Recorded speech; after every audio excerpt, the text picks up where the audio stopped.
पिछले कुछ सालों में विपक्ष के बड़े नेताओं के खिलाफ लगातार सीबीआई और ईडी की कार्रवाई चर्चा में रही है। ऐसे में विपक्ष लगातार इस कार्रवाई को राजनीति से प्रेरित बताता रहा है। अब गौर करने वाली बात यह है कि साल 2014 के बाद से कथित भ्रष्टाचार मामले में केंद्रीय जांच एजेंसियों की कार्रवाई का सामना करने वाले नेता बीजेपी में शामिल हो गए हैं, जिसके बाद कार्रवाई बंद सी हो गई है। इस तरह कार्रवाई का सामना करने वाले 25 प्रमुख राजनेता भाजपा में शामिल हुए हैं। एक्सप्रेस ने अपने इन्वेस्टिगेटिंग रिपोर्ट में खुलासा किया है कि कांग्रेस के 10 नेता, एनसीपी और शिवसेना के 4 नेता और टीएमसी के 3, टीडीपी के 2 और समाजवादी पार्टी वाईएसआरसीपी से एक नेता बीजेपी में शामिल हुए हैं, जिन पर इन एजेंसियों की कार्रवाई चल रही थी और इनमें से 23 नेताओं को जांच से राहत मिल गई है। तो आइए जानते हैं इस रिपोर्ट में उन 5 नेताओं के बारे में जो विपक्षी पार्टियों में भी बड़े पद पे थे, लेकिन ईडी सीबीआई की जांच के बाद वो बीजेपी में शामिल हो गए। हेमंता बिस्वा शर्मा, असम सीएम। इस लिस्ट में सबसे बड़ा नाम हेमंता बिस्वा शर्मा का है, जिनके बीजेपी में जाने से उन पर लगे दाग ही खत्म नहीं हुए, बल्कि वो असम के सीएम भी बन गए,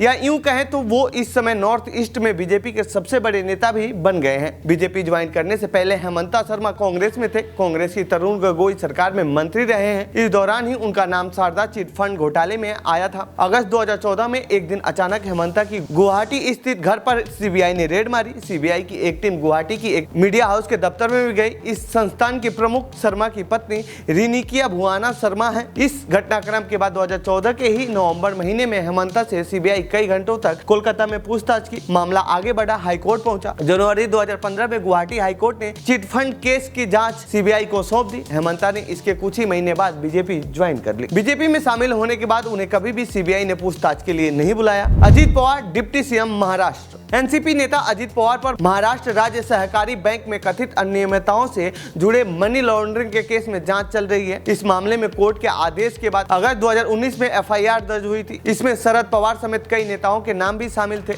इस बीच अजित पवार ने जुलाई 2023 में एनसीपी को तोड़कर एनडीए को ज्वाइन कर लिया। उनके ज्वाइन करने के साथ ही बीजेपी ने उन्हें महाराष्ट्र का डिप्टी सीएम बना दिया। जनवरी 2024 में ईओडब्ल्यू ने दूसरी क्लोजर रिपोर्ट फाइल की थी। फिलहाल ईओडब्ल्यू के क्लोजर रिपोर्ट के खिलाफ ईडी ने कोर्ट में इंटरवेंशन एप्लीकेशन दाखिल किया है। शुभेंदु अधिकारी, विपक्ष नेता, बंगाल विधानसभा। शुभेंदु अधिकारी की गिनती दिसंबर 2022 से पहले टीएमसी के कद्दावर नेताओं में होती थी, लेकिन बीजेपी ज्वाइन करने के बाद वो इन दिनों बंगाल में बीजेपी के सबसे कद्दावर नेता बन गए हैं। बीजेपी ज्वाइन करने से पहले शुभेंदु अधिकारी समेत 11 अन्य टीएमसी नेताओं के साथ नारद स्टिंग ऑपरेशन मामले में आरोपी हैं। इस स्टिंग ऑपरेशन में टीएमसी नेताओं को कथित तौर पर एक काल्पनिक कंपनी का पक्ष लेने के लिए नगद पैसे लेने की बातचीत करते हुए कैमरे पर कैद किया गया था। ये स्टिंग साल 2014 में रिकॉर्ड किया गया और 2016 में विधानसभा चुनाव से पहले पब्लिक किया गया। अप्रैल 2017 में नारद स्टिंग मामले में सीबीआई ने एफआईआर दर्ज की। अप्रैल 2019 में सीबीआई ने लोकसभा अध्यक्ष से अभियोजन की मंजूरी मांगी थी, क्योंकि उस दौरान शुभेंदु लोकसभा सांसद थे। दिसंबर 2020 में शुभेंदु अधिकारी बीजेपी में शामिल हो गए। फिलहाल सीबीआई लोकसभा अध्यक्ष की मंजूरी का इंतजार कर रहा है। अशोक चौहान, पूर्व सीएम महाराष्ट्र। अशोक चौहान महाराष्ट्र में कांग्रेस के कद्दावर नेताओं में से एक रहे हैं। कांग्रेस पार्टी ने उन्हें मुख्यमंत्री बनाया था। चौहान मुंबई की आदर्श कोऑपरेटिव हाउसिंग सोसाइटी में फ्लैट आवंटन से जुड़े मामले में मुख्य आरोपी में से एक है।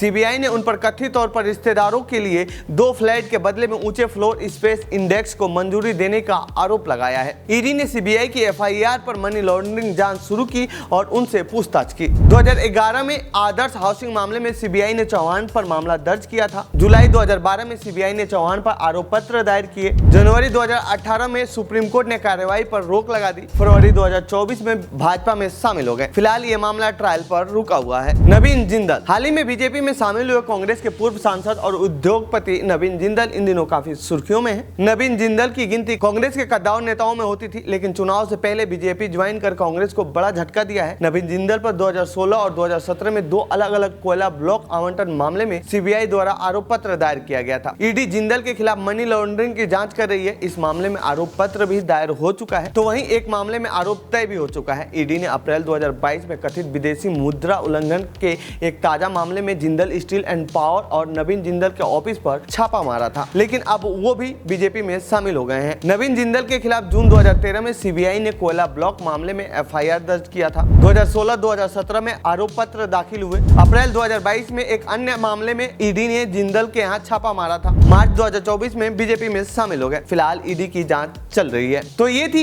ईडी सीबीआई की डर से बीजेपी में शामिल हुए विपक्ष के गद्दार नेताओं से जुड़ी हमारी रिपोर्ट आपको कैसी लगी? यह रिपोर्ट कमेंट बॉक्स में बताएं। साथ ही इस पूरे मामले पर आप क्या कहना चाहते हैं कमेंट बॉक्स में लिखें। बाकी देश दुनिया की खबरों के लिए बने रहिए जनसत्ता के साथ। धन्यवाद।